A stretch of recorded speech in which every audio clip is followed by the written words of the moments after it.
to get from Manchester today to Birmingham and now to South Morton.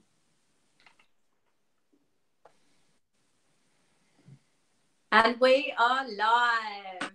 Welcome to the special, the Wimp to Warrior special of the MMA UK Show. And I would love to welcome Richie Cranny, the founder of Wimp to Warrior, to the show. Thank you, Katie. Always a pleasure. And I know that you want to introduce Mark as well. No, not really. No. I'll be off then. See you later. Yeah. Yeah. So Mark's come on. I've known Mark for quite a few years now, from very old days when I had one of my first entrepreneurial failures back in, like, I don't know what year that was, but lessons. It was a lesson. Yeah, it was a lesson, but yeah, just a website thing. But I met Mark when he worked at TNT, and he's always been a big fan and supporter of the sport. And then as Wimp to Warrior's grown, I needed someone on the ground in the UK, and so I poached him, which I'm very happy about. So for anybody that doesn't know, and I'm not sure who that could be because I must bring it up at least 50% of my interviews that I do. But for anyone that doesn't know about Wimp to Warrior, why don't you give us a quick rundown or a quick overview of it? Sure. So the Wimp to Warrior, the Warrior Training Program is 22-week, or I'll talk about it in a minute, but we're shortening it to 20-week just because we're taking out some rest days and stuff. But basically, it's a training program that anyone can do. And the idea is to bring new people into the sport of mixed martial arts at grassroots level and give them the experience of a fighter and everything that goes with that, which is all the fitness, the strength, lots and lots of great skills, and having that opportunity to step outside their comfort zone and compete on a bucket list finale, which is something, as you well know, that can really does change your life. So that's in a nutshell what the Wimp to Warrior program is. And when you say anyone can do it, it really is anyone, isn't it? Tell us about, like, the oldest person who's ever done it. And so the oldest to date is 57, who's a great guy from Belfast. But we've had multiple people in their 50s. There's I'm not sure if I mentioned it before, but I mean we've had literally grandparents doing the program, like grandkids. Yeah. There was one in Cooke. The granddaughter did it, Series 1. Tried to do the mother Series 2. She didn't want to do it, so the grandma did it, Series 3. The granddaughter coached, was in her corner. There's this amazing picture of the granddaughter looking up, and her grandma's in the cage getting ready to go. Oh my God! Her grandmother won the fight, and I think she fought 3 times at amateur level after. That is so cool. Now that isn't a story you'd ever associate with mixed martial arts before. No. Which is the thing I love the most. That's the thing that really inspires me and gets me really excited about what we do. Multiple people in the 50s. We had a couple of guys in the 50s in Manchester this morning. One guy, how many heart attacks did he have, Mark? Before he was on his 3rd. Yeah, he loves them. So on his 3rd, not today, I hope. No. He's 3 heart attacks in. That wasn't enough for him, so he had type 2 diabetes as well. And I saw him at the Manchester tryouts. So we're coming up 18 weeks ago, Richie, or so. Yeah. And quite genuinely, he looked like death. He looked scared. He looked nervous. He was apprehensive on the day. I had a little roll with him, and he was gasping and blowing. And you saw this fella today. I'm getting goosebumps just remembering that he was different fella. Looked fantastic. Was telling us about how it changed his life, about how his confidence in dealing with people in his day-to-day life, how he's so much more relaxed and mellowed out. His diabetes was getting under control. Just insane. Absolutely amazing guy. And I don't know how many kilos he was better, but I mean, he looked like his own son when you saw him. He was in so much better shape. It was fantastic. I think he's off all his meds. He told me. Yep, that's right. Exactly what he told me. His diabetes, which is amazing. So again, that's another story that, I repeat this, but to me, it's the most powerful thing about the program is completely. People think about mixed martial arts and they think about the pro sports. They think about the pro fighters. They think about Conor McGregor and John Jones, but no one understands the foundation, the grassroots, and what this sport people should be doing, mixed martial arts. It's not about fighting professional. It's about empowerment and strength and family and all the amazing things that go with in martial arts. But it's kind of magnified with the Warrior program. Yeah, people talk about the purpose it gives them, the direction, the consistency of getting up and do something every day. And, you know, it teaches them that, you know, it's small steps. And as I said, with the example of Maz in Manchester, you know, everything else in his life, it just takes small steps, consistency, persistency, and you're going to get results. And it transforms people, you know, and the stories are endless, you know, every time. I was with Richie in Dublin last weekend, and just as we were walking out the hotel to the Bellator event, you know, people coming up to Rich going, "Hey, Rich, I did this season in Belfast, I did this season in Dublin," or "You changed my mother's life," or "You changed my son," and it was just non-stop. It's non-stop. And we were with a couple of, you know, forgive me, Rich, legit MMA celebs, and but elbowing them out the way to get to Richie and say, "Listen, thank you." Elbowing out the way. George Lockhart and Leith. The their nutrition calls. Well. They just had a shout out from one of the fighters in the or they later got a shout out from the fighters. So, but the impact, you know, Richie and Wimp's Warriors having on people's lives is, and I've seen it up close for the last probably 6 or 7 years now, Richie. And you know, I was at a barbecue at Richie's in Australia, of course, going a few years back now, Richie.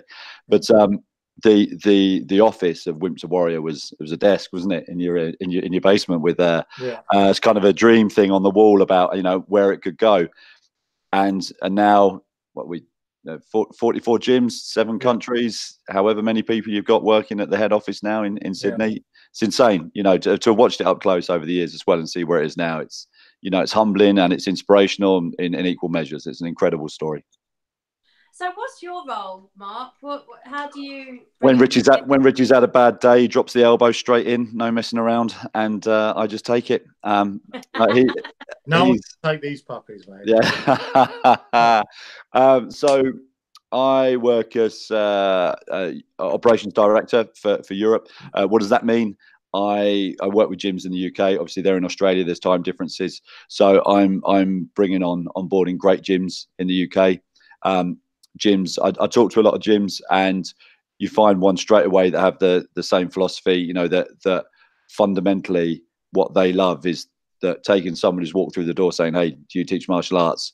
and taking them on that journey, whatever race, color, creed, gender, orientation, doesn't matter. We all know none of that matters when you're on the mats. It's character that matters. And sometimes, you know, you have to help people chisel away at themselves to find where that character is. And that's what the Wimp to Warrior program does. It's what all good martial arts schools, you know, have done for years.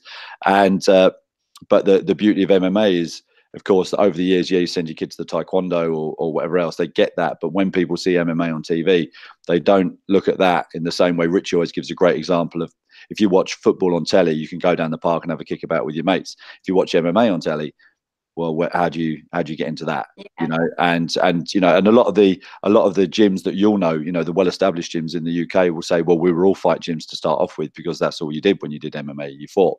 Whereas now, it's, you know, there is a path into MMA that is like the kids that used to go, and, you know, every kid that did their first belt in judo when you were young growing up, everyone had a bash at that, and then it was taekwondo, and now there's a path in with mixed martial arts. Now, obviously, for Wimp to Warrior, it's for 18 and over, but you know, the other work Richie's doing with IMF will give people of all age a path in, you know, and show that it's a fantastic sport and everyone can get the benefits of mixed martial arts without, as Richie says, not everyone's going to be Conor McGregor.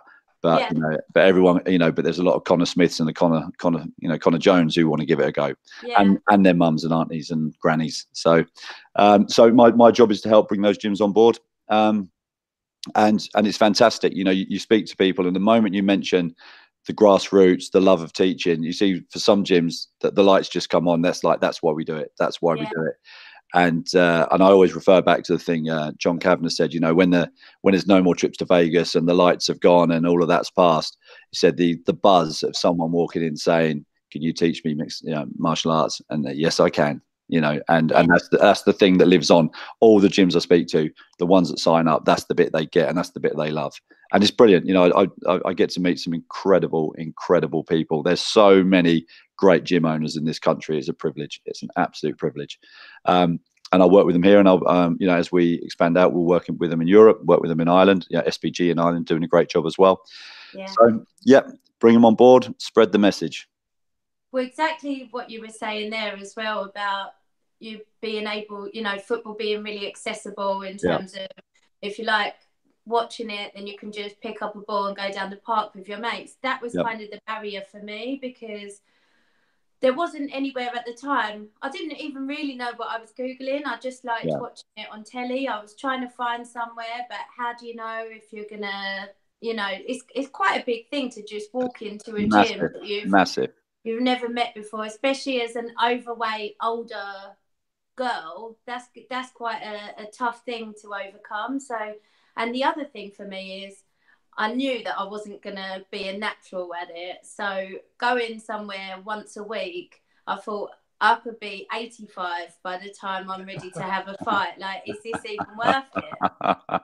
So seeing Brad Pickett's tweet where he talked about this 6-month experiment to change your life, I sent it to all my friends and they were all like, this is you, you've got to do it. And for me, part of the appeal was anybody else doing it was starting from scratch as well. Absolutely. So I wasn't holding anyone back. I shouldn't be, you know, like the worst one in the room by miles. We were all kind of starting from the same playing field. And for me, that made it easier. And actually, I still felt quite inferior at the beginning because I was the biggest girl and I was older than some of the others. And I still kind of felt that starting from, you know, like from scratch with everyone. So I think what it would have taken to walk into a gym and just, you know, do it like that, I'm not sure I ever would have done it. And what a shame if because I still do it now and I'm still not good. So imagine if I hadn't had that intense crash course, I really would have been 85. Hey, listen, you beat the person on the sofa. That's all that matters. Exactly that. And, you know, jiu-jitsu is something that I've carried on with as well as the MMA. The MMA, I love it and I'm never going to give it up, even though I know that I'm never going to get any good at it. But the jiu-jitsu is something that I feel like if you put the time in and you practice and you really try, you can get somewhere just with sheer determination. Absolutely. So I'm now a 4-stripe white belt and I'm determined to get my blue belt this year. That's fantastic. That is all thanks to you guys and your program. That's fantastic. Love it. Love it. I still get beaten in every comp, but doesn't matter. You're still competing. That's all that matters. Win or learn, Katie. Win or learn. Absolutely. Yeah. But one of these days I'm going to learn. So we've got some awesome guests coming on the show, and the reason that I'm having to drink a glass of wine while we're doing this is because it's the most guests that I've ever tried to get onto one podcast at any one time. But like, maybe you could give us a bit of a background on them, Richie, before they come on. We've got Michelle and Lorna coming on at 8:30. What time we got now? Yeah, so Michelle, first of all, so she was someone that took part in... Oh, there. You're back. Yeah, and so she was a grandma in her early 50s, you know, and she'd tell you, you know, she was pretty unhealthy when she started. Yeah, so she's got a great story. I don't want to take her story away, but yeah, but that's her. She's an ex-warrior. Yes, and then we're all jumping in and out. Is this me, do you reckon, or is this you guys? I paid extra for my internet today in the hotel, so yeah, whatever. I demand a refund. Yeah, it was like I said. I checked into the hotel here, and I said, "Is there good internet? Because I've got this video podcast later." She goes, "Oh, it drops in and out." I said, "How much is the premium?" £6. Sucked in. But yeah, so that's Michelle. She's great. And then Lorna, again, she'll be able to tell her story a lot better than I. But she's been working with John Kavanagh in Dublin with his previous series, and she really focuses on. She's got a background in sports psychology, and she's been doing some work with those guys and using the series as kind of like guinea pigs. And she was trying to map out it because as you know, it's when people talk about Winter Warrior, when you market or you want to show someone we do, the easiest thing to do is like a before and after picture. Everyone gets that. Yeah. It's like, yeah, this person lost 20 kilos. Wow, that's amazing. But as you know, the mental strength is way more powerful than the physical. And she's been trying to map that out. So that's something that we can have. We can have data to say this person incrementally from whatever point to this point, that's the mental strength. So that's what she's been working with John. And she's just launched a really cool website for fighters to help them with their mindset and the preparation to fight and stuff. So we're kind of working alongside with those guys. And she's gone into business with someone in Sydney, one of my series, Sophie, and she's got a strong background. And again, Lorna will tell you this, but I put them together because they were kind of doing similar stuff. So Sophie was doing in Sydney, and Lorna, I said, you guys should just get together because their skill set's slightly different. Sophie does a lot of stuff with recovering addicts, like drug addicts, alcoholics, dropping clinics and all this kind of stuff. So which we do have quite a few people that are attracted to the program as like a reset. So she's got a lot of skill set there. And then Lorna's got the more sort of focused on the actual sports psychology of fighting. So you marry those guys together and they've like I say, they've just created this new website, and I'll leave her to tell you about it. But yeah, so it's cool. It's very, very cool. I think it's just another great product value add that we can offer people, just like Lockhart and Leith, you know. I was going to mention them. So tell us what their involvement is, because I've just done one of their nutrition courses and I absolutely adore those guys. Yeah, they're amazing. They're class guys, brilliant guys. Yeah. So George has been working with John and his fighters, well, they both have, Damien and George, but for a few years now. So and John's been kind of saying to me for a while, you know, you should speak to George about doing nutrition for Winter Warrior. And we kind of went down a different route before.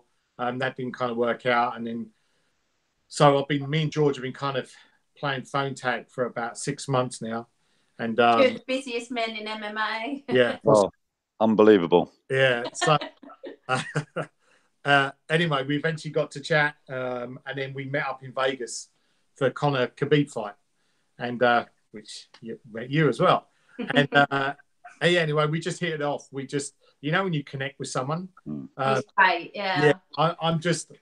very wary who comes into our business because there's a lot of people out there that are very good at what they do, but to understand what we do in this program, it's very special. And so I like to meet people and get a vibe from them.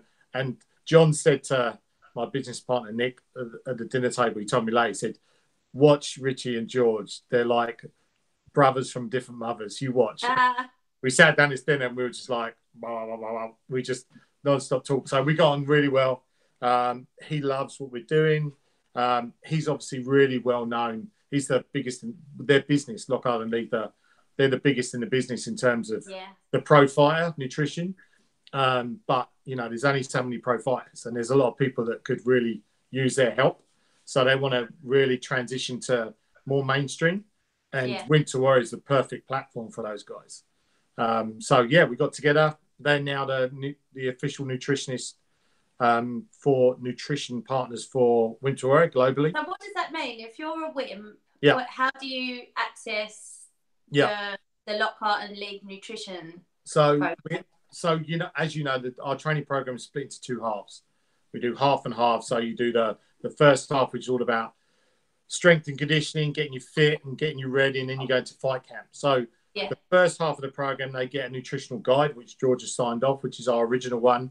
And then every week there's a different video that goes into our individual forums for each series, which everyone communicates on. And it's just either one of the guys just giving some tips on nutrition, recovery, supplementation, and more about motivation as well. So every week, I'm so jealous. I'll send you the videos.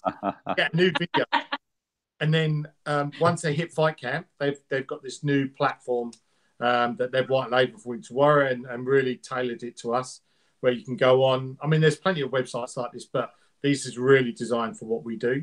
And then you just put in, you put in all your data, you put your goal weight, it works out, you put in your training times, and it just works out your calories, recovery, you've done the course, you know what it's like, but it's basically idiot proof.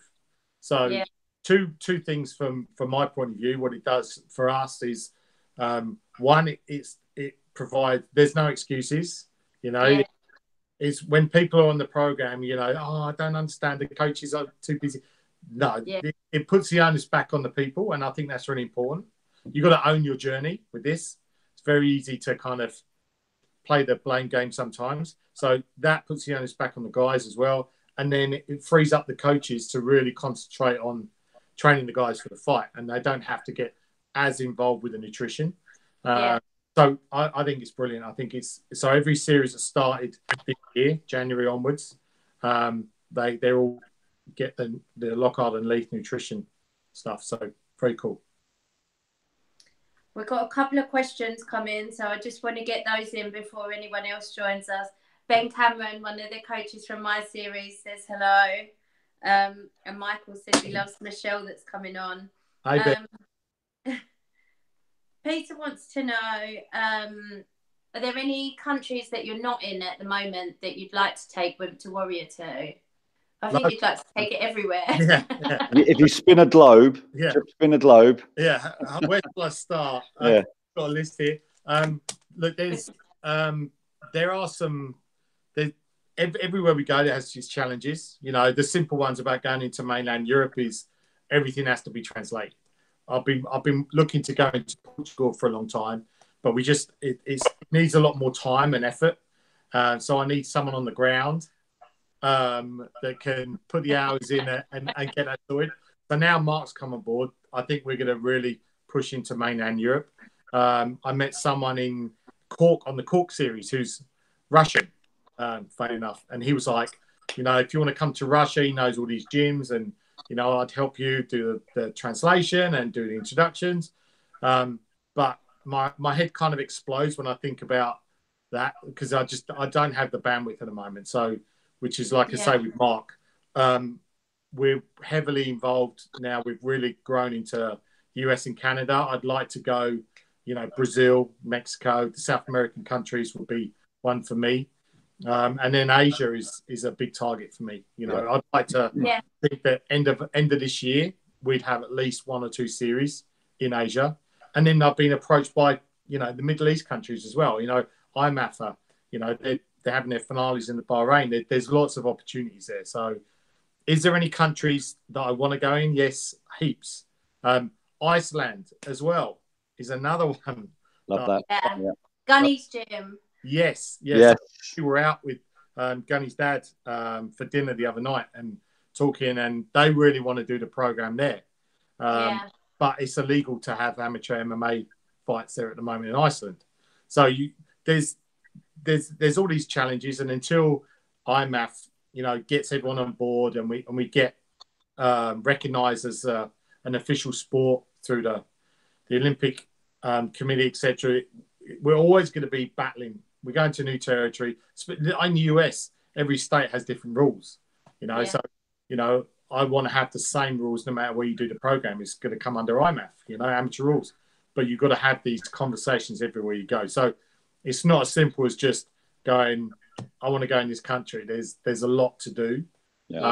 And then you've got all the branding. You got to get recognition there and tell the story. So look, if and we will expand. There's different legislation in every country that you go to, and you must have to get legal advice. And we were just talking this morning, weren't we, about maturity of markets. There's different places you can look at and go, well, that might appeal on one level, but we were, in fact, it's quite a success story. The guy that came through Wimp to Warrior and ended up with the connections in for one, wasn't it, Rich?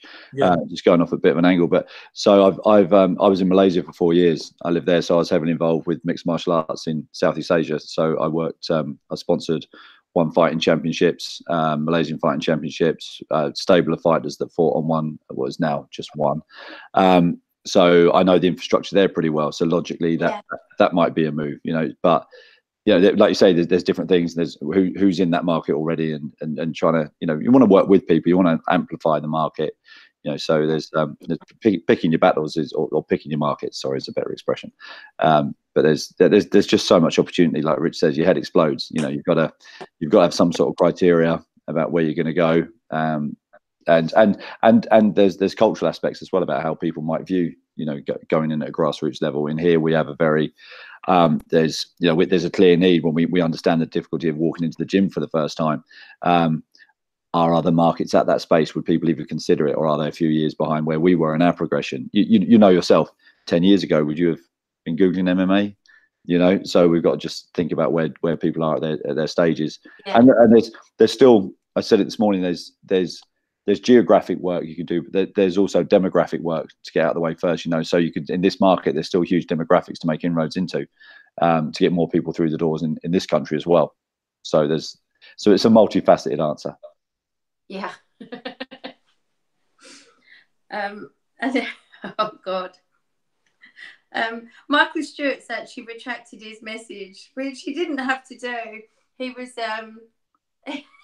he said that my wine glass keeps filling itself. That was going to be my message as well, because wherever you got that wine glass from, I'll buy one of those. I'm just going to say that it's quite thirsty work, you know, doing a podcast. And that's a great shout from Michael.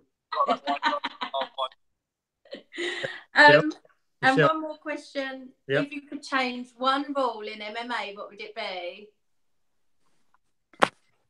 Controversial. I hate the soccer kicks that are in one. I just think it's a really bad look for the sport when you can soccer kick someone in the head when they're on the ground. I think it's I understand why they do it from a martial arts point of view. It's but we're in the space of trying to get acceptance for our sport, and I think things like that are just why they do it from a martial arts point of view. It's but we're in the space of trying to get acceptance for our sport, and I think things like that are just why they do it from a martial arts point of view. It's... Oh, I was all echoing there. I was hearing myself. Am I there? Right, I think we're good, and I think Michelle and Lorna have joined us. I have, yeah. Hi, ladies. Hi. Oh, right. I think we're good, and I think Michelle and Lorna have joined us. I have, yeah. Hi, ladies. Hi. Oh dear, Hi. a bit of a meltdown. More wine. Yeah.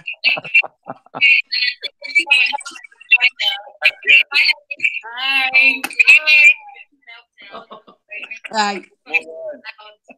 Yeah.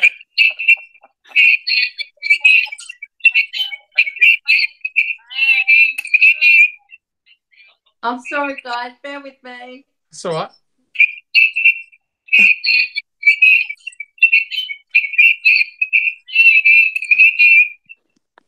I'm sorry, guys. Bear with me. It's all right. Lorna, we've broken it. You have girls. Lorna,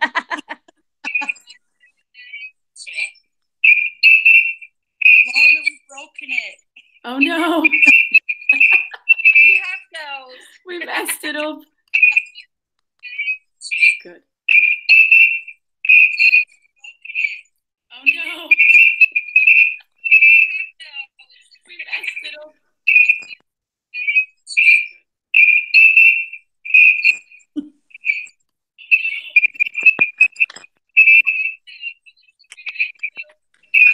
Has someone got a live stream next to their computer? No, it was Lorna. Sorry. Lorna. Was it me? I knew it was going to be me. I didn't know. Oh, there we go. Sorry, guys. That's mind games there. Mind games. Oh my God. Yeah, I did that on purpose. I think she knew as well. She was just kind of sitting back going, yeah, I was like, what's that noise? What's happening? Sorry. I just say Frankie Anderson is the cleverest guy in the universe. He's my absolute hero. I ask him the most off-the-wall questions and he answers them like that. So thank you, Frankie. We should test that. Thank you, Frankie. Yeah, just Yeah, let's test it. ask Frankie. Make it a feature. Yeah. Right, so ask let's him who's introduce you filling the ladies glass up. properly. Michelle, tell Hi. us about yourself. Introduce yourself. Okay, well, I'm now 52. When I applied for the Wimp Warrior, I was 50. 3 grown children, 3 grandchildren. Brought my children up. Quite a low ebb mentally. I'd separated from my husband. Diabetes type 2. Unfit, unhealthy. Saw an advert for Wimp Warrior and thought I would really like to do it. Bit nervous about it. But I just walked up to the gym, walked through the door, did the trial, absolutely loved it. I remember doing the grappling and it was just so much fun. It was absolutely fantastic. Started on it. It's the only thing I've ever started and finished in my life ever. Wow. So it was fantastic. Getting up at 4:30 every day, getting into my routine, meeting new people. Best thing I've ever done, ever. Love it. What about the advert appealed to you and made you want to go to tryouts? I'd always been quite interested in boxing when I was younger. I used to love watching it, never took part in it. Used to love, I enjoy watching MMA as well. And I just thought, I want to do it. I want to try it. It's why not?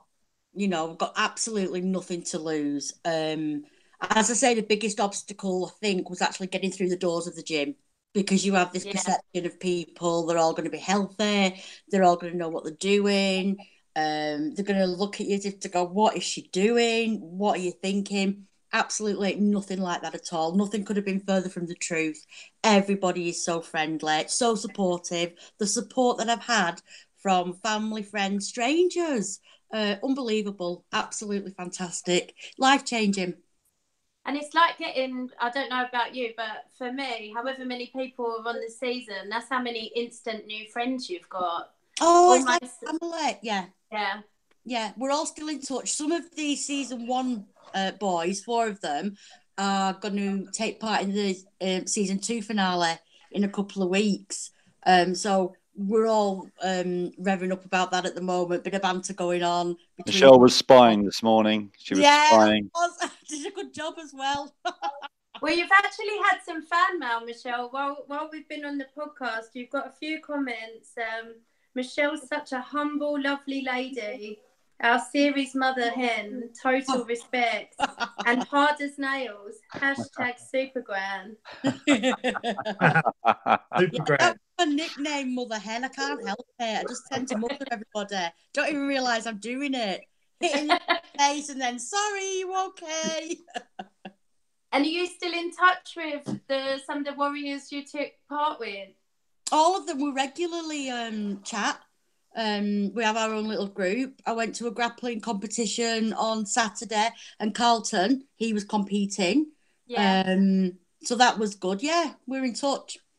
And have you carried on with your training?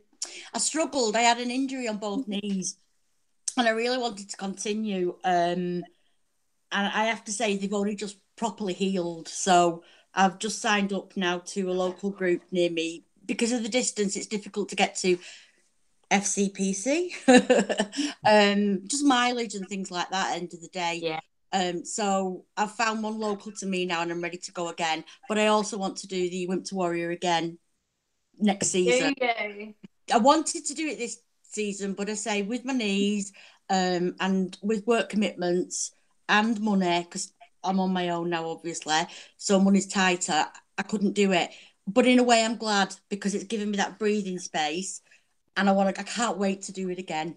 We really, really miss it as well. Really miss it, yeah. The structure, the 4 a.m., the 4:30 get-ups, everything about it, yeah. Yeah. Oh, I miss it too. I know.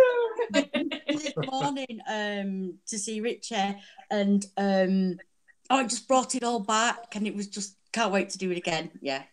Oh, brilliant. And Lorna, coming to you. Please introduce yourself to us and your role in the Wimp to Warrior programme.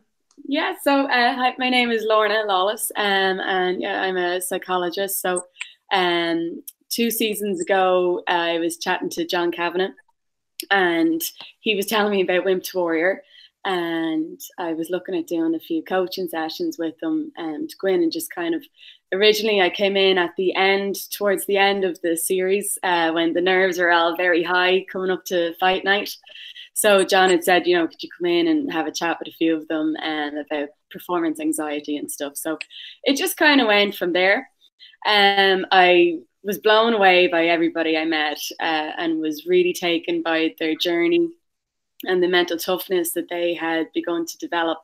So I kind of thought then, wouldn't it be great to be able to measure that in the same way that that other things are measurable with Wimp to Warrior in terms of the physical changes. So I ran the idea by John, and he put me in touch with Richie Cranny. And so yeah, I use a psychometric tool called the MTQ48, and it measures 4 areas of your psychological skills. So it's your levels of confidence, commitment, control, and your ability to enjoy taking on challenges and pushing yourself out of your comfort zone. So it's great. It's a great tool. So I then came on in the second series, and I tested people at the beginning and then again at the end. How do you quantify that? It's an online assessment. It is measured on a scale of 1 to 10. And it's just, it gives you a profile based on your answers to a series of questions. There's 48 questions. So it just gives you a general score then. It's all generated online. So yeah, so it was great. We saw some amazing results. People had, for one client I had doubled his levels of confidence as a result of doing Wimp Warrior. And his levels of confidence in his own abilities and going forward. And, that really helped in obviously many other areas of his life. So as Richie said, then he put me in contact with Soph over in Sydney. And she's amazing. We got on straight away. And we went off and we built combatmind.coach is the website. And so we've done 22 weeks of mindset training skills for Wimp Warriors. So basically, it's not just people in Dublin or Sydney series that would have access to this sort of mindset support. We're going to hope to offer it out to everybody. But we're really just highlighting the importance of developing these mindset skills and how important it is to strengthen the mind when it comes to performance. And tips about, so Soph's background would be in NLP, so a lot of that is about overcoming limiting beliefs, and then we have things to do with building self-confidence, making plans, actually sticking to them, holding yourself accountable. There's so many life skills that are necessary to get you through the program. That are also developed as a result, but we're just there to support people who want to really make the best of this. Yeah, but how do you teach people that partway through, or is that just something that how do you support them in learning those skills, or does that just come naturally as part of the program? No, we have tips and exercises. So for instance, in terms of learning to set goals and plan for yourself, a lot of that can just be actually creating time for yourself to sit down on a Monday and write out your goals, what you want to achieve, look at them realistically, like don't just set yourself unrealistic goals, and make a plan. And if by the end of the week you haven't achieved that, you need to start holding yourself a bit accountable and looking a bit deeper and ask yourself why. So is it due to, fear of failure? So we can be really good at putting ourselves out there, but sometimes we don't actually give it 100% because, what if you do fail then? And, what will that say about me? So these are all barriers that we create in our own mind that what myself and Soph do and what we specialize in is helping people to deconstruct those and to overcome them in a way by giving them psychological tips and skills. Yeah, it's very like building physical strength. Like your brain is a muscle, you know, and when we begin to think and learn in different ways, it creates new neural pathways and circuits, and they need to be strengthened. They need to be engaged with every day. So like that, you know, we often say you don't get a six-pack from doing 1 week of Wimp to Warrior. Yeah. You know, it takes time, it takes commitment, it takes dedication, but the results at the end, are, you know, they're well worth it. So yeah.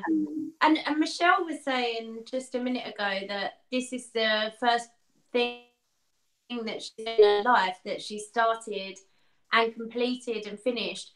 And there was a guy on my season of Wimp to Warrior who said the exact same thing. So, you know, that's a huge achievement for people, way beyond the physical achievement, or way beyond, you know, learning a martial art, and it's kind of the biggest thing in their life if that's the only thing that they've ever seen through to the end. It's fascinating to me. Absolutely.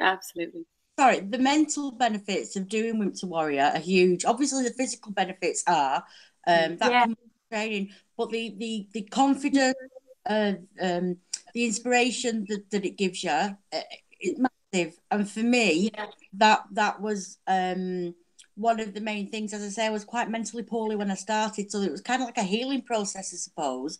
And over the weeks, you just continue to build in your confidence and your self-belief, that, you know, you're not a failure, and actually you are good at a lot more things than you actually think you're good at. And that comes also from like the Wimp to Warrior family that you're training with day in, day out. So much support, and you give one another so much support. So yeah, not just the physical, it's certainly the mental benefits. Yeah, absolutely. Yeah. It is. It's life-changing, and you know, confidence isn't something that you can just talk yourself into. You have to. Confidence comes through action, and you have to do it. Wimp to Warrior is the perfect platform for people who are looking to, you know, to really bring about significant and sustainable change in their lives. You know, not just something that, oh, I did it, you know, a couple of weeks or a couch to 5K, and what, you know, a few weeks later you're back to your, you know, your normal habits and routine. And that's sorry. It is sustainable, and you do take it from your program onwards and into your life and into your work life and into your private life, and it is just on you. It just helps you so much. Yeah. I just met Michelle for the first time this morning down at Stapes Gym over in Manchester, and Michelle, I'm not trying to embarrass you here or something, but you were so instantly engaging, and everyone around you, just the vibes coming off you were so positive. The stories you were telling me about how it's impacted on the kids in the school and your family and everything else, and maybe that's a story you've told a few times and you don't realize the impact it has, but I just thought it was immense. I was so you know, inspired by it. I thought it was absolute genius. Thank you. You're welcome. Well, just while we're on that topic, one more, because I don't want this to go to your head, Michelle, but I'm going to read out one more comment from Jodie Willington. Just adding to the Michelle fan base, she's made me extremely proud as her daughter, and I can't wait to see her continue to develop. Oh, thank you. But the knock-on effect, family, friends, colleagues, the children, it's huge. Yeah, you inspire other people around you. It's contagious. Yeah, emotions. Yeah. Lorna, as a mental coach, what would you say to people that see the advert and would like to do it but just can't bring themselves to get to the gym? They're just too worried about what it's going to be like. To sign up to Wimp to Warrior. Yeah, so that's kind of going back to these limiting beliefs that we set ourselves, and this kind of like, oh, I wouldn't be good enough, or I couldn't do it. The thing is, it's that fear of if you put yourself out there and you fail, and you know, what would that say about me? And a lot of the times we care a lot about what other people would think or our impression.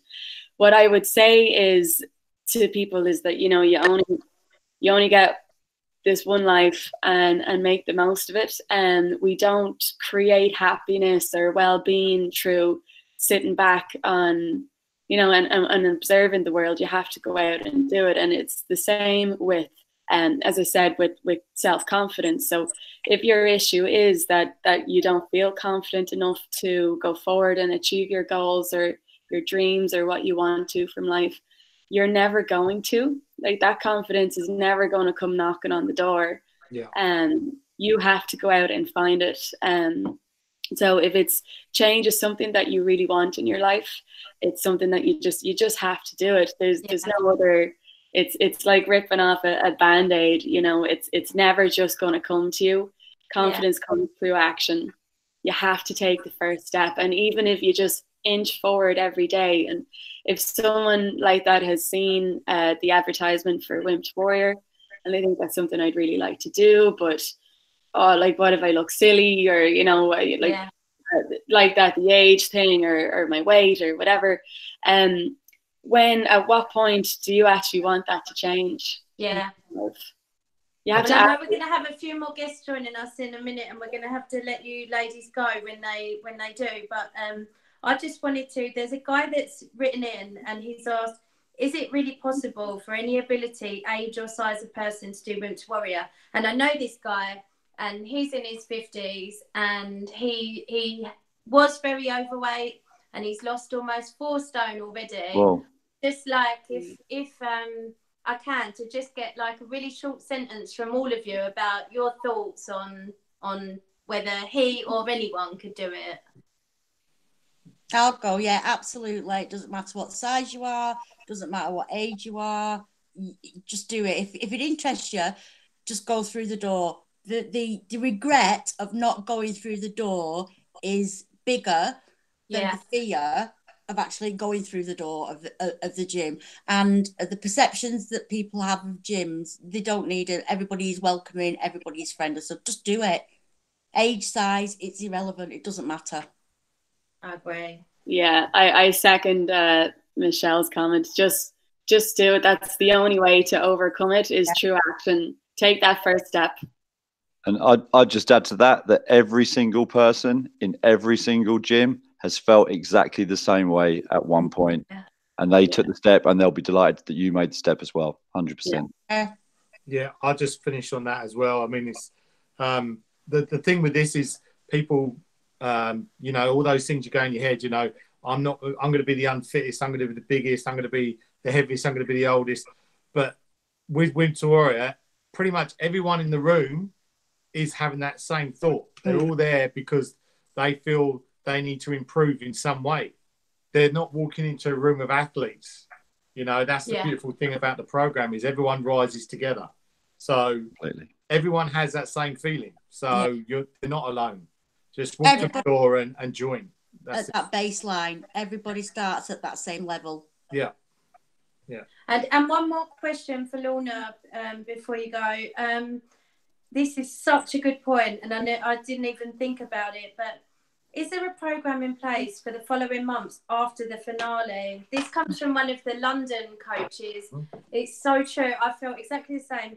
Both seasons 1 and 2 in London, out of the Warriors, all suffered from the loss of training and group dynamic. And I think I actually lived really far away from the gym, and I had to move home after it finished. So it's not always possible for people to carry on at the gym. And even if they do, it's not that same every day with the same group of people. It is, it's such a void in your life afterwards. Yeah, it is. It's a massive deficit. And it's something that kind of initially sparked myself and Soph's idea, was to have this aftercare program in place.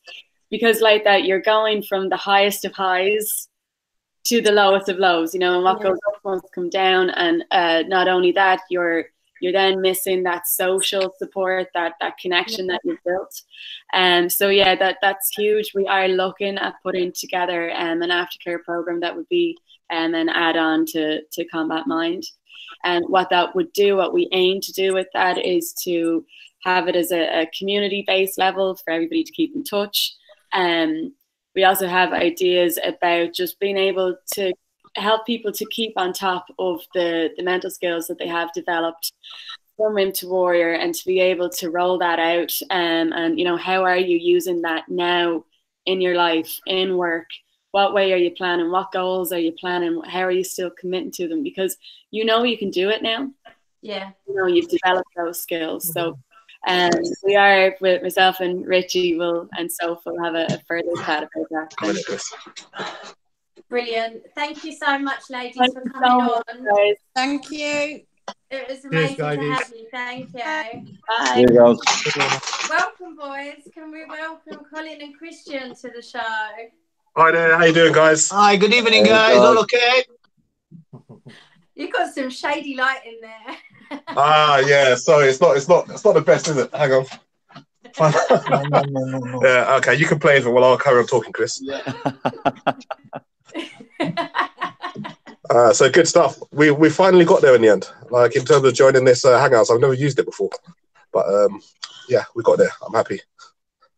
What's well, he at least doing? we've got it on in the background. What's as well. Christian doing? I'm not sure. Oh, because Light, no better light, no? Okay. I think I look better. So, guys, how you doing, guys? And please introduce yourself to everyone and your role in the program. Sure. So I'm Colin Nwadike.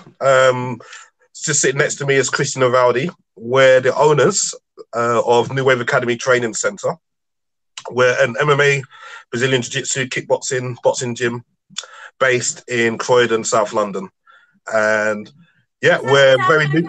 Trains? Sorry? Is that where Dan Moverheady trains? Yes, exactly. Dan Moverheady and Sam Amida, they both train with us. So two of the top referees in Europe. Okay, we're very honoured and very privileged to have them joining us. And they train with us on a regular basis. And Dan's son also trains with us as well. I'm surprised they crashed this podcast. Yeah. They're not here tonight. Yeah. They were where are they actually? Yeah, good point. Well, I'm not sure. Yesterday. They were here yesterday. Okay. So yeah, as I was saying, we're new to the Wimp to Warrior family, and you know we'll be starting our process, our tryout process, as of next month, and yeah, and looking forward to the first season. Absolutely. So how are you advertising to people in the area? Have you had interest already? And how do you see it going? Well, we're super excited. Yeah, we've had a lot of interest, actually. I mean, so far we've been kind of doing a lot of sharing on our social media, putting the word out. We've got a big banner in our gym, of course, so people are asking, saying, what's that? You know, they're asking us what that's about. We've also had some contacts assigned to us using the other app, which slips my mind. But that's another app which is new to me, thanks to Warrior. So, yeah, no, interest is great. It's very early days yet, but every day there's more people who are, you know, inquiring and trying to find out more about it. And we're looking forward to a really exciting season. You know, we're looking forward to those 22 weeks. I mean, it's going to be great. The whole team here is excited. Yeah, and we can't wait to get started. It's going to be great to meet some really motivated people that come out of bed at the crack of dawn to come to train, and you know. You make them crawl over broken glass in the pouring rain at the tryouts. Yeah. What are you looking for people at the tryouts? Like, what is it that you're going to see in them that you think that they can last the distance? Do you want to start, Chris? Well, first of all, if okay, the tryouts when you go to the tryouts, they do, and then they pay up. Well, we can still hear you. Damn it, sorry. They're doing the tryouts. So well, okay. you need people with motivation, real motivation, because there's a lot of people that come through the door, yeah, and when they start breaking sweat and they start thinking of, you know, when they get someone on top of them, all of a sudden, it all fizzles out, you know. You want someone that is really determined, yeah, even if they're unfit, or you want them with you know, you want them determined, you know, and they will go the distance. And you can see, I kind of can see that kind of people, because we got a lot of people coming in the gym, and we kind of know who is gonna last, you know, who isn't. So I really hope to, you know, to see the transformation in these people. Yeah, it's from the thing that you guys won't have noticed yet, because you're running a gym, you get people coming in for a specific reason. They, you know, they want to get fit and learn martial arts or jiu-jitsu or whatever. But the thing you'll notice when you run your tryouts is they come in with a stronger motivation. Sometimes everyone has their own reason why they're doing it. Most people that you're having there will have something that's driving them to do something that they wouldn't normally do. So the motivation is almost always there at tryouts. You'll get people that are really unfit, but they will push farther and harder than like one of your members would, because your members are kind of just in cruise mode sometimes. And the motivation is these people are so hungry for change that they just, Kate will tell you, the tryouts, everyone's there, and they're normally very, very motivated. So you guys are going to love it. The unfit person that wouldn't give up. And I do remember Ben Cameron, one of the coaches, saying to me, like, this guy had just got in his car and driven off. Like, it's probably only 20 minutes into the trial, and like we knew that we were there for like 3 hours or something. And he was shouting at me when I was doing a plank, like, Katie, this guy has just got in his car and driven off, and you're still here. And I thought, he's not holding me to a very high benchmark. It's the fact that I'm still here. It's like supposed to be like some high praise. But I just thought, well, yeah, I am still here. Just try and get through it. Can we just make clear that the tryouts are not 3 hours long for anyone watching that getting nervous? Like a big chat. 1 hour and everyone's lovely. Okay. Yeah. Perfect. No, we can't wait. We can't wait, honestly. And I think literally, just as Richie said, every single person who enters those tryouts, who turns up and comes through the door, is here to make significant change in their life. You know, so. We know we're going to have a bunch of determined people, and like Christian said as well, they're not all going to be fit. They're not all going to be in the best shape of their life, you know, but they all want to make a change. And we like working with those sorts of people. You know, those are the sorts of people we want to work with. Those are the sorts of people we need to work with. So, and let's face it, I mean, they're going to be in the gym at 6 o'clock in the morning, you know, so that takes a certain type of person. In fact, it's going to help me as well, actually, because it means I'm going to have to start getting up at 5 a.m. as well. So, you know, it's, everybody benefits.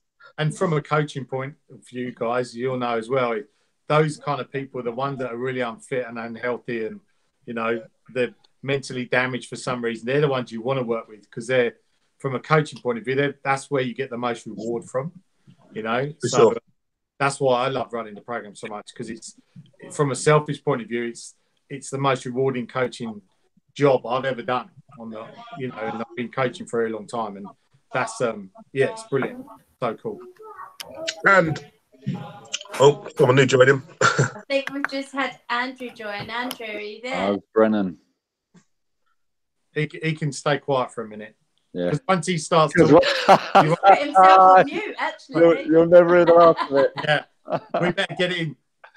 So, guys, before we let you go, why don't you tell us when the trials are, when the first trials are, and where your gym is? Okay. So we're based in Croydon. We're based in Addiscombe, which is quite near to East Croydon Station. So East Croydon is the largest big station, and we're near to our nearest station is actually a tram stop called Black Horse Lane. Okay, so we're in the Croydon area. We're really accessible, actually.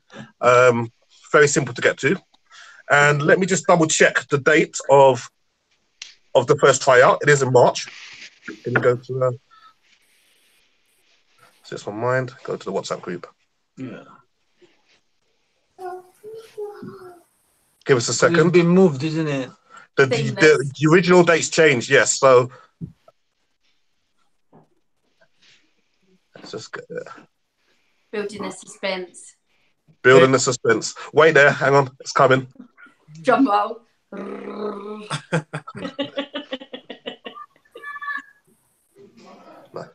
When people register on the website, we're not heckling you. We think there's someone's kids in the background. Hang on a second. So, okay. Tryout 1. Saturday 9th of March. So the first one is it's next Saturday. Yeah, sooner than we thought. And then the second tryout is on the 23rd of March. The third tryout is on the 27th of March. And we're looking to start on Monday, the 1st of April. My birthday. Awesome. Ah, Yay! April Fools. April Fools. Yeah.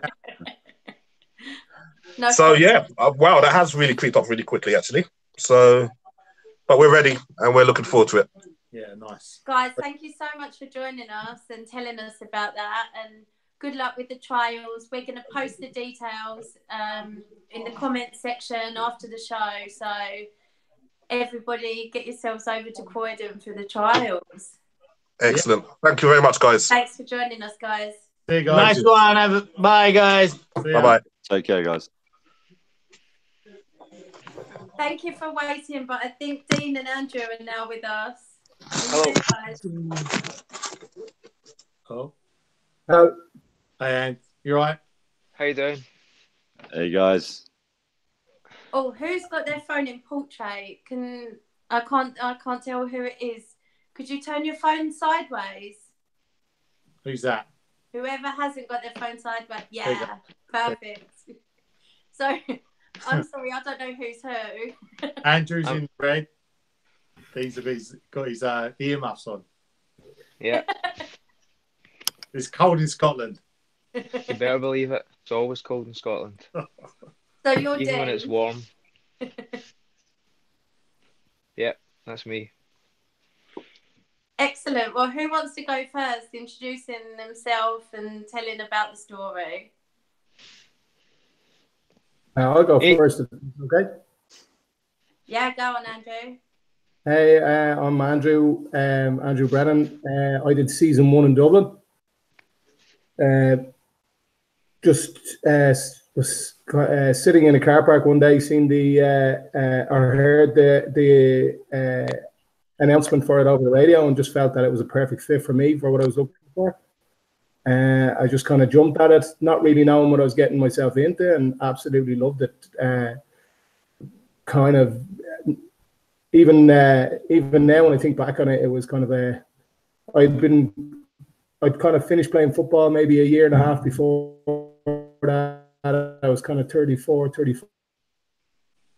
years old, kind of extreme, kind of work life, and concentrate on careers, etc., etc. And although I had a great job at the time, just felt there was something missing, wanted to a little bit of adventure, I suppose, and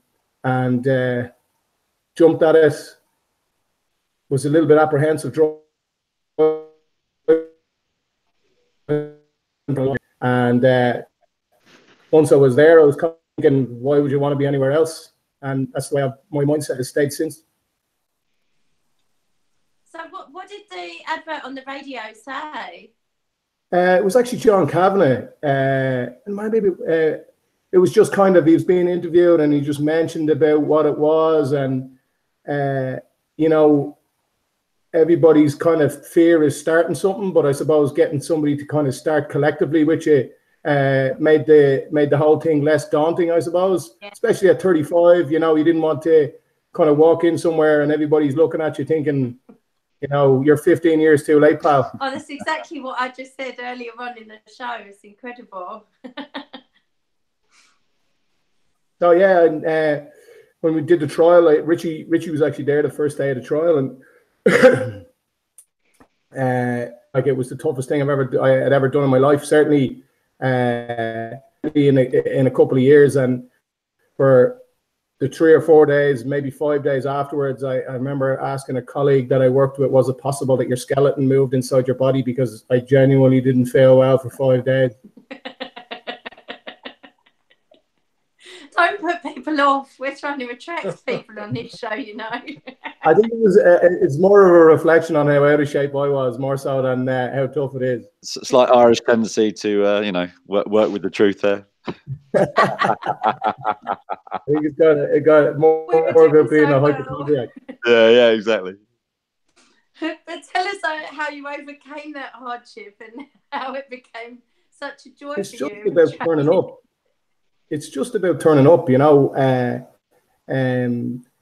like the trial is there to kind of push you to your limit and make sure that that you're able to kind of grit your teeth and get on with it and kind of triumph over a small bit of adversity. It's not there to kill you. It's there to kind of push you to a point where you either give up or you continue. And there was people who continued and there was people who gave up. And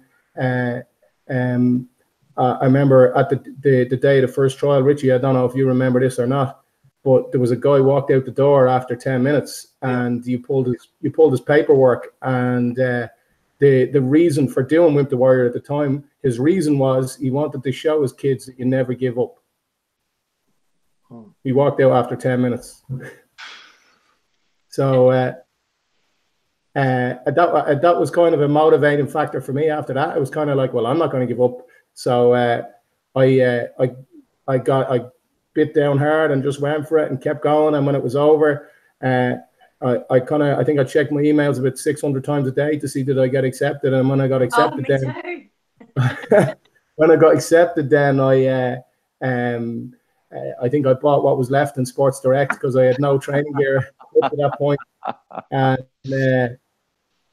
got myself ready to turn up at the gym. And I was one of these guys who turned up. It was only short of having the stuff in the packet, taking it out of the bag on the first day, That was me too. If it makes you feel any better, that was me too. Andrew, I have to ask, were those pink shorts from Sports Direct? They weren't from Sports Direct. I've added to my gear since then. I'd just like to say, because we're talking about all the new series coming on and repeat series, Glasgow's coming again and stuff. The tryouts that I do at Dublin and did at Dublin were a fair bit tougher than what normally goes on for two reasons. One is that first series with Andrew, I think I had 100 people come through. I had 4 tryouts. I was running the morning and the afternoon on the Saturday and then repeat on the Sunday. And I knew that we could only get 45 or so people on the mats. So it was really a case of me I pushed them a little bit harder than I normally would because I just wanted to see who really wanted it. And it wasn't a case of if someone failed, they wouldn't get in. But if someone gave up, that's the thing, They need to show that they want to be there. And if it means they have to stop and have a break, and that's fine. But as long as they keep going. But that's why. And plus, when I've done the tryouts, it's normally I come straight off a plane, I'm jet lagged, and I'm maybe a little bit grumpy. So I've tended to push the Dublin guys a little bit harder. But that's not the case everywhere else. Well, Lee always says, who's head coach at Wimp to Warrior London, always said to us that, he would observe, obviously he was going upstairs for MMA training, but he would observe on the S&C class the last 10 seconds of a WOD, and he'd see the people who thought, oh, there's 10 seconds left, oh, thank God for that, I'll take it easy, and the people who thought, I need to get in as many more as I can, in that last 10 seconds. Yeah. Anyway, Dean, moving on to you. Welcome Hello. to the show. Thanks for having me on. No, thank you for coming on. How are you? And tell us about your season. I'm not bad, thanks. Pretty tired. I think we might have lost the camera on you. Is your camera switched on? No, I think what's happened, my phone battery is just about to die, so I've plugged it in. So. Oh, okay. Yeah, we can only have one at a time. Son of a bitch. Doesn't want to see my face on the internet, which is probably a good thing. Oh, you look so pretty. I'm sorry. There's enough videos of me on the internet, don't worry. Less said about that. Tell us what to search under. Put that wine down.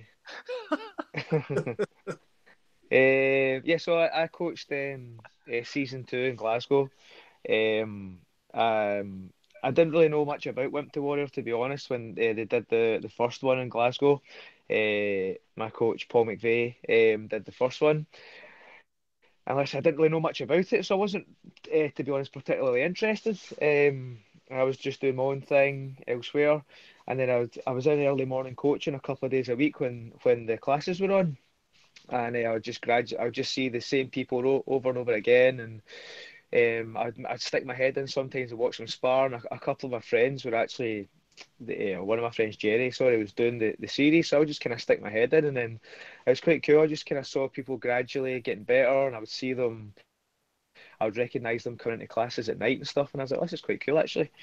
And then Paul asked me to referee the finale. So I kind of got to see everyone like kind of up close and personal. I think I obviously had the best view in the building that night, and I was really impressed at people who I knew hadn't really trained for a particularly long time. And I was impressed with not only the level of the skill, because they all showed a lot of good skill, but just the level of the determination and the want to kind of to compete in there, which is really cool. The first fight was two girls. One girl came up from Manchester actually, because the only way they could get the matchups right, and it's probably the most insane fight I've ever seen in person. These two girls just came out and started. I've cornered a lot of fights now, and these two girls like tried to kill each other for 3 minutes. So much so I nearly stopped the fight 3 times in the first round. Every time I was about to step in and stop it, the girl that I was going to stop came back and started swinging. I was like, well, I can't stop this. So it was amazing. I've actually never managed to watch it back, but is it on YouTube? I think so. But Richie, you'll have to get us the names of those girls so we can put that in the comments afterwards. It was absolutely brilliant. I actually want to watch it again, but I've never taken the time to search for it. But it was absolutely brilliant. I even get people now saying to me, "Oh, do you remember those two girls that fought in the last one? That fight was incredible." And I was like, "Do I remember it?" I was like, I could see it. It was like right in front of my face, you know. So it was a great fight. But after that, like, I was like, this is really an interesting concept. And Paul said that he was too busy to coach the second one. Would I be interested in taking it on? So I was like, yeah, I was a little bit apprehensive because I'm not really a morning person. Getting up at 7 o'clock is a struggle for me, never mind 5:30. So I agreed to it, but I was pretty reluctant. I was not looking forward to the early starts, and I was kind of dreading it. But the group of guys that we had in, they were such a nice bunch of guys that it kind of flew in, to be honest with you. It was I actually really enjoyed coming in to coach them. They're all really keen to learn, keen to progress, and they were good. They were good, fun people to hang about with. So that made it kind of really cool. And I've ended up, I feel as though I'm friendly with a lot of the guys. A couple of them in particular, we kind of got really close, and we keep in touch. And then at the series finale, I couldn't actually watch the fights. I've organised me and Gary, one of the other coaches, organised the show, and the show was kicking off, and I was like, I can't watch these fights. I like everyone. I've coached everyone that's fought.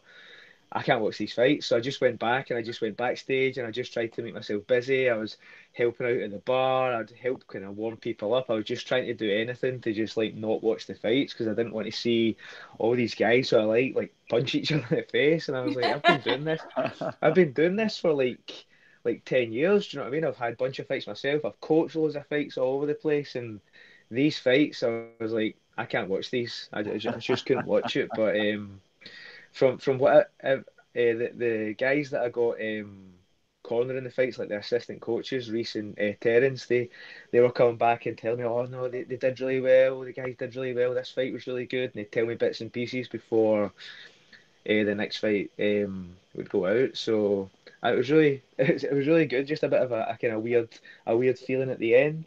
But I really enjoyed the whole experience of getting to coach these guys and see their development. And I think that they all at the end said that enjoyed it. But a couple of them did find it hard to, in a way, fight the other guy because they're like, oh, I like this guy, you know. I didn't really want to punch him in the face. Thought was like one of my best mates on the series, like, because it's obviously halfway through that you get split into red and blue teams, and for some people it was even worse because it turned out towards the end there was kind of an imbalance. Or sorry, I know you're not split into colours anymore, but split into two teams, and like, you know, it might be towards the end that something's happened on one side or the other, or people have changed weights drastically, and actually you end up fighting someone that you've been training with right the way through the 6 months. Like, that's quite tough for people. Yeah, that happened with a couple of the guys, and I had a relatively small series, so you could kind of see the matchups quite early on, and I tried to veer away from that, not to make the obvious matchups, but a couple of them, it was like there wasn't really any other way to kind of to go about it, you know. And but to be fair, all the guys, they took it really well. They jokingly, like, when I told them I was announcing the matchups, I was saying to them, like, you know, guys, this is now's your time to start smack talking each other, telling each other that you think their mum's a cow or something like that. Just, you know, build the heat between each other, and they all started in a really fun way, just like really gentle trash talk, like, oh yeah, I'm going to beat you so bad that your mum's going to wish that you hadn't done Wimp to it. I was like, really lame trash talk, but it was really funny, just the stuff that they were saying to each other. And then at the end of it, like, everyone, we all got together, got a picture at the end, and spoke to everybody, and everyone, like, I think a majority of the guys have been back in training, actually. A lot of them have, like, one of the guys, Alan, was literally back in the next day that he could come and train, you know, so that's been really good. Like, you can see a lot of guys, and a couple of them mentioned it to me, they got a lot of positive benefits, not just from their own, like, physical health and well-being, but their mental health and well-being. That's really been a positive experience from them. That's kind of one of the biggest takeaways for me is these positive experiences for people. Definitely. That's something we were talking about earlier as well. One of the questions that's come on for you is, what has been your standout highlight from the seasons that you've done? And listening to you already, you've obviously done probably more roles within Wimp Warrior. You've been a friend of a contestant, you've been a referee, and you've been a coach. Yeah. A lot of bases covered. So what's been the standout highlight for you, or can you not pick one? Yeah, the refereeing was cool because I've done a lot of different things in MMA. I've been a cornerman, I've been a hand rapper, I've been a judge at little bits and pieces, but I've never refereed and been that close. And that was a really interesting experience for me to see it from that perspective. It was really cool coaching the series and just getting to work with the same guys who were motivated to come in and train. Like, I've been coaching for quite a while now, and sometimes you get guys who they're there but they're not there. Do you know what I mean? They're there in body, but they're not really there in spirit. They're just there because they're trying to tick a box.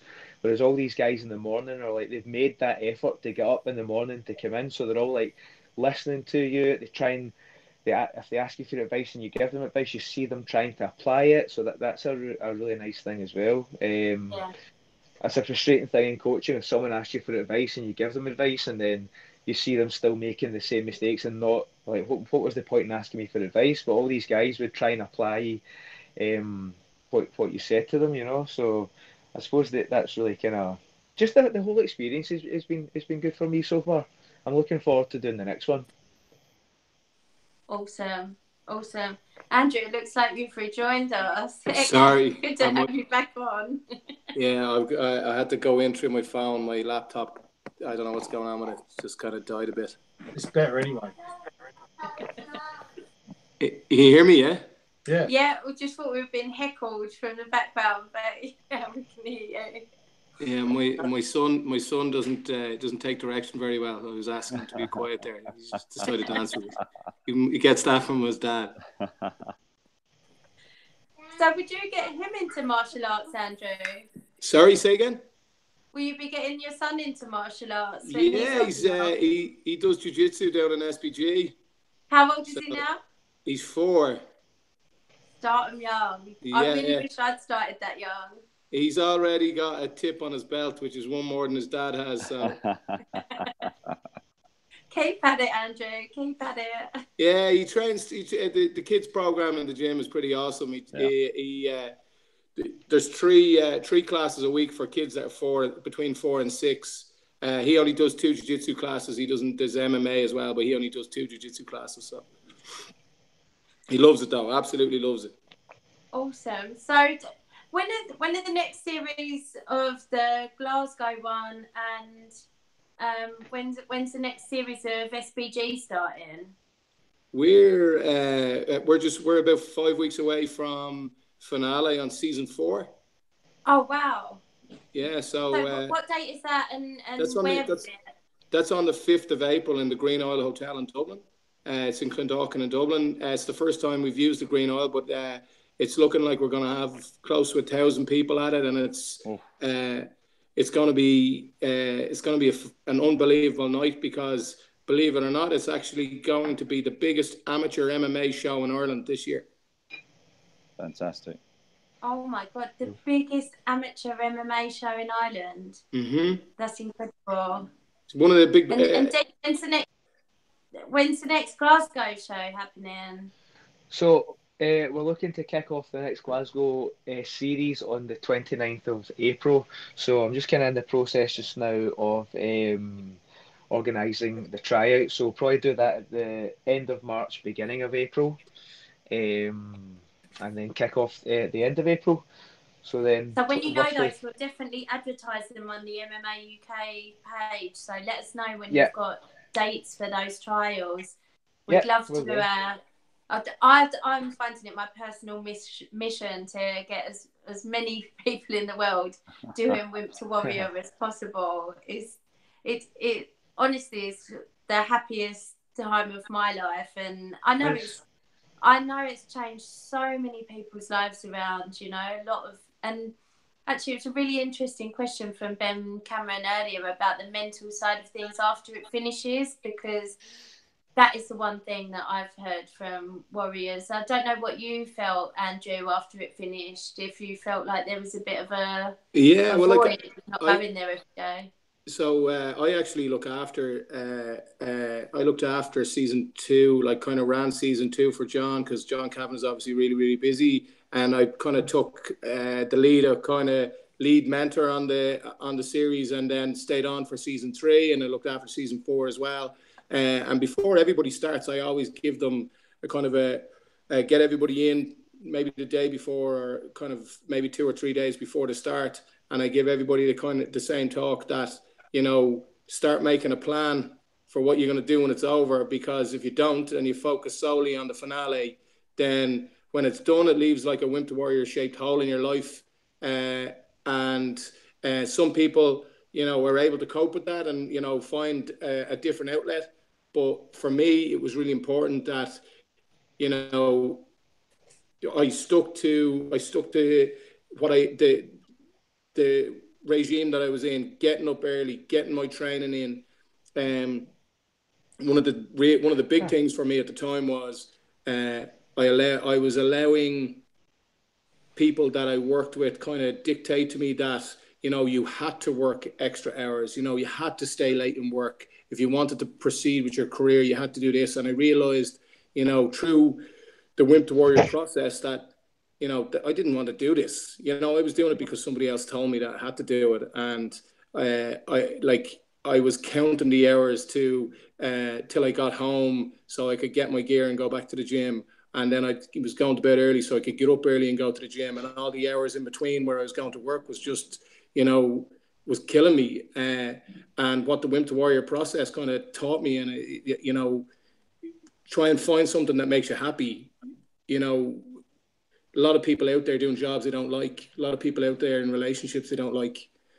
Wimp to Warrior kind of gives you kind of that self-realization that, there's more to life than 9 to 5s and counting the hours until you're kind of, wishing your life away. Yeah. And I was very lucky. John seen the value in me through what I did with him for the Wimp to Warrior program. I work full time now in SBG. So I'm extremely lucky from that point of view. I've kind of got the dream job in the dream location, so I absolutely love it. And without Wimp Warrior, I wouldn't have it, you know. That's amazing. Cool. Oh, Dane, we've got you back on video. Perfect. I figured out the technology. I pushed a button there and then pushed a button there and appeared again. I should have brushed my hair. Thank you. And what would you say about people coming to the next to your next trials? How would you get someone through the door? What would you say to people who are on the fence about it? All I've really been saying to them is it's a genuine life-changing opportunity, and they should grab it with both hands. It's been life-changing for myself. Like I said, I'm not particularly a morning person. I came from years. I used to work night shift in a casino years ago, and then I was just like, I'm never going to be a morning person ever again. And just doing Wimp to Warrior, I've added in like a few more kind of coaching hours that I was probably too lazy to do before.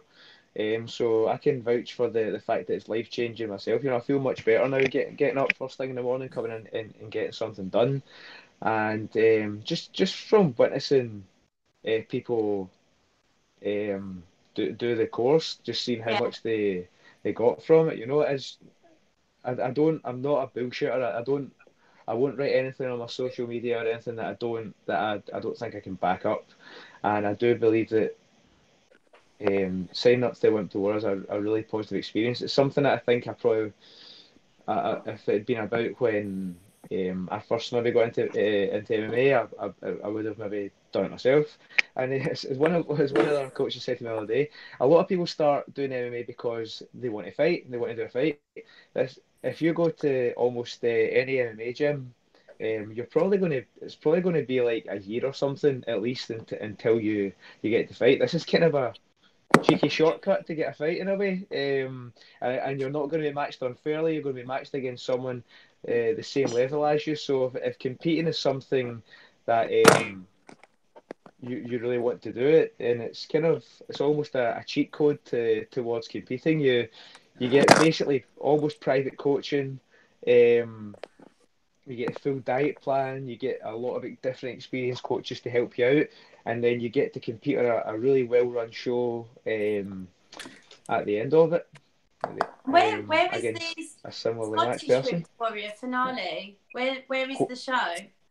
It's in it's like 5 minutes from the gym. It's a place called Maryhill Community Hall. It's a really old venue, but it's a brilliant venue. It's got tiered seating round 3 sides of it, and it's a little kind of cauldron, and it's a really nice little place.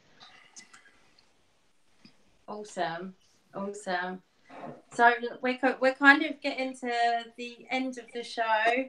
Richie, have you got any final words while I look through the final comments on YouTube? This being the UK podcast, I know it goes everywhere, but we've got some really good series coming. You know, obviously Glasgow's their second series.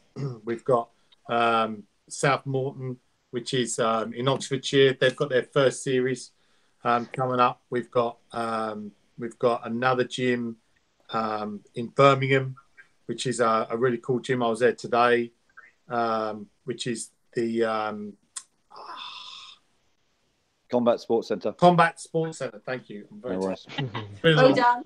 And then Primal Gym in Leeds, and then also SBG in Bradford. So we've got, as well as the London. What, Mark? Do you want to talk about the second London gym that we? Yeah, sure. So we've got Diesel Gym. It's just east of the city. So City London, great. Cliff that runs that has been in the game for years and got a great setup. So looking forward to them. It's just it's sort of Rotherhithe way. So it's just east of just sort of east of the city. Diesel, great setup. Like I say, Cliff's a great guy. I'm also talking to a few other gyms in London. but we're just sort of pacing ourselves. We don't want to get them all surging in there at once. But eventually, I'm really looking forward to having North, South, East, and West London, as well as something in the middle of town as well, similar to the setup in Sydney where we have 6 gyms live. So that's exciting stuff. We've got others in the pipeline, but just want to get these guys up and running first. So very excited, certainly for the Leeds one, because it's opposite my work. So that's going to be great for me. That will be great for you. So I would like to get final words from everyone, if that's okay. So coming to you first, Dean. Why would you come to me first? I don't know what to say under pressure. I can come to you last if you like. Yeah, just sign up to Wimp the Warrior. I'm looking forward to seeing everybody there.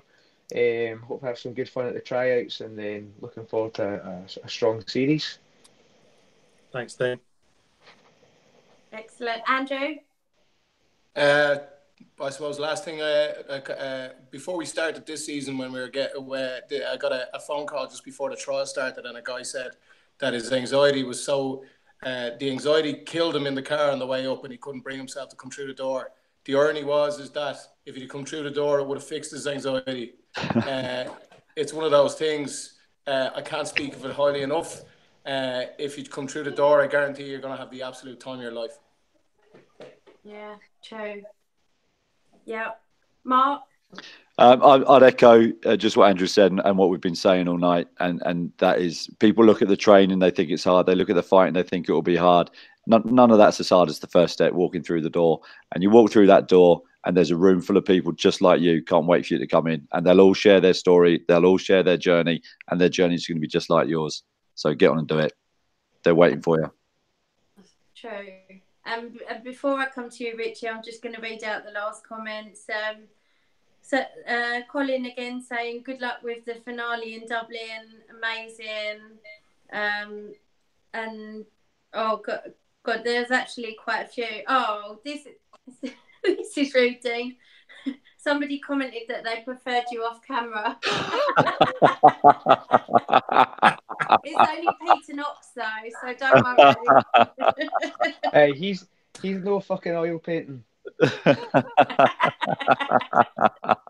Nobody wants to see him on camera. And then somebody's asked about one in Essex, Hearts, or East Anglia. I know you guys are always looking, and actually, like, I've put forward some amazing gyms to you guys before, but yeah, unfortunately, the fact that there's not a lot of money in MMA, a lot of coaches that would be great to do a Wimp to Warrior program have full-time jobs outside of the coaching they're already doing as well. That's no excuse. That's no excuse. They get up early like everyone else whilst you were sleeping. Exactly. Yeah.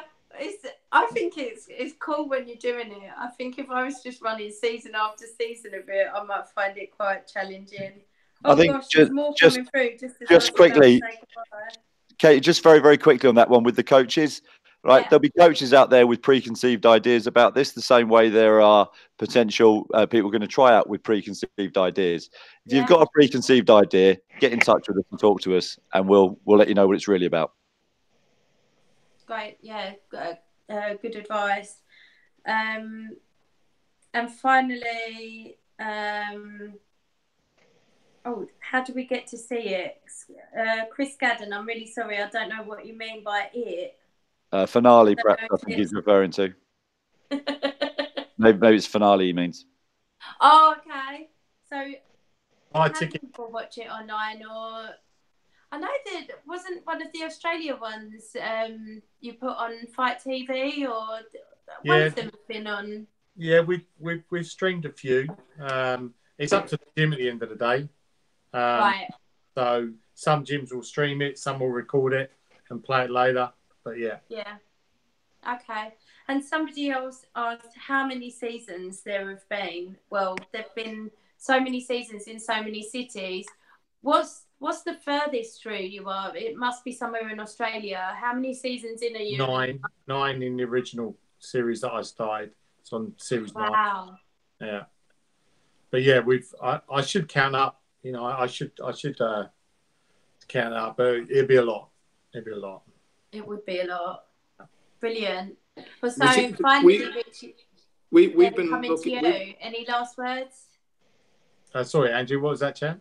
I was just about to say about how the Wimp to Warrior program inspired that TV show here in Dublin that's coming out next year, or next month, whereby we were approached by Irish TV, an Irish TV production company, who had this particular lady who suffered her entire life at the hands of an abusive husband, and all she ever wanted to do was to learn a self-defense.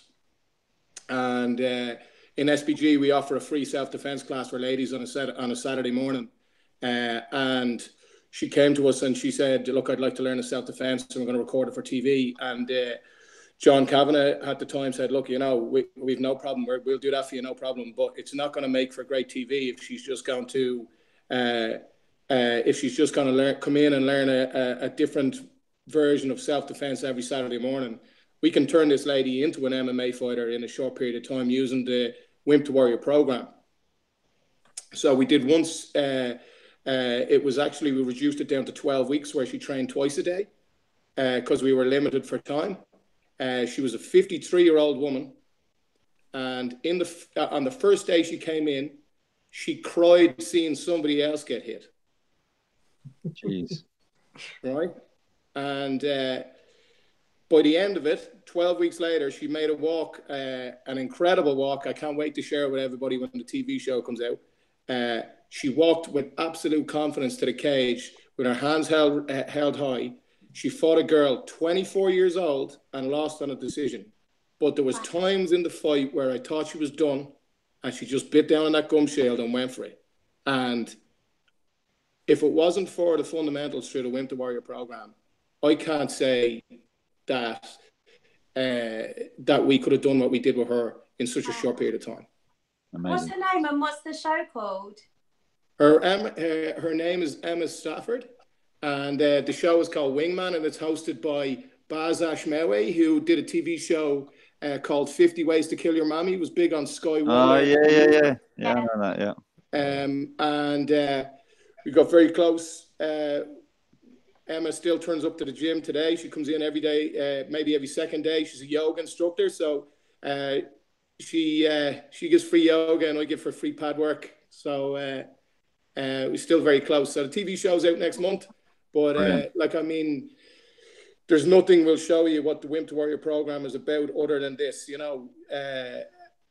Supremely had no faith in her own ability to making that walk to the cage, hands held high, lost on a decision, no shame in that, to a girl half her age, having never ever done martial arts before she was 53 years old. I think it's an inspirational story. Superb. Amazing, yeah. That's cool. What an amazing note to end on. Yeah, I'm not following that one. If you could just wrap up with some of the seasons that are about to start, or some of the places that people can look to for heading up the trials. And if anyone if they just go to wimptowarrior.com, there's literally a map of the world now, and you can just click on somewhere in the world that's close to you, and it pops up where they are. I mean, we've got, like I said, we've got plenty of UK series starting. We've got Glasgow going Series 2. We've got Leeds. We've got Bradford. We've got South Morton. We've got Birmingham. We've got 2 new London ones. Ireland are all deep into series at the moment, but there's some of the Ireland series, like Cork will be going again soon. Tullamore will go again soon. Dublin will be going later on in the year. They've got a new gym opening in Dublin. John Kavanagh's got to open a new gym. So we've got heaps. And if you're listening to this overseas, we've got series kicking off all over the US, in Canada, more in Australia. So go to the website. That's the easiest thing. I'll be here all night listening more otherwise. And you're happy for Warriors to do it again as well, right? Yeah, absolutely. We in Australia, most of our series in Australia will have at least 4 or 5 people that are coming back as Warriors and repeating the program, because you could literally do this program 6 times and learn everything every day. You learn every time you go to the mat. So you're not repeating the same stuff. You're learning every single time. So we have a lot of people that come back and do it. I'm working on some short versions of the program, which will be just specifically for either striking or grappling. That I'm going to launch later on this year as well.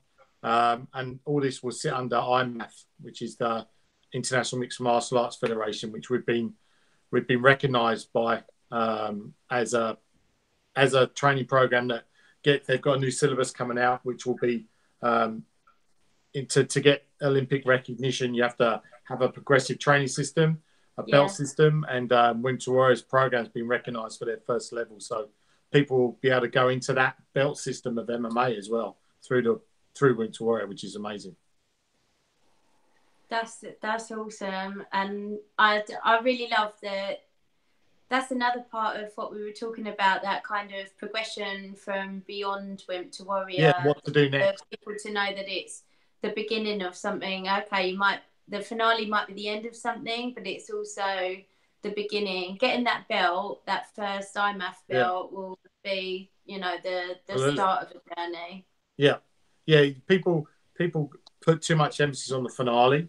I always talk about the finale as just being a celebration of the end of a particular time of training, and it should be it's almost like a springboard. That's why you should look at it is, I've done this, now what can I do? Not I've done this and it's all over.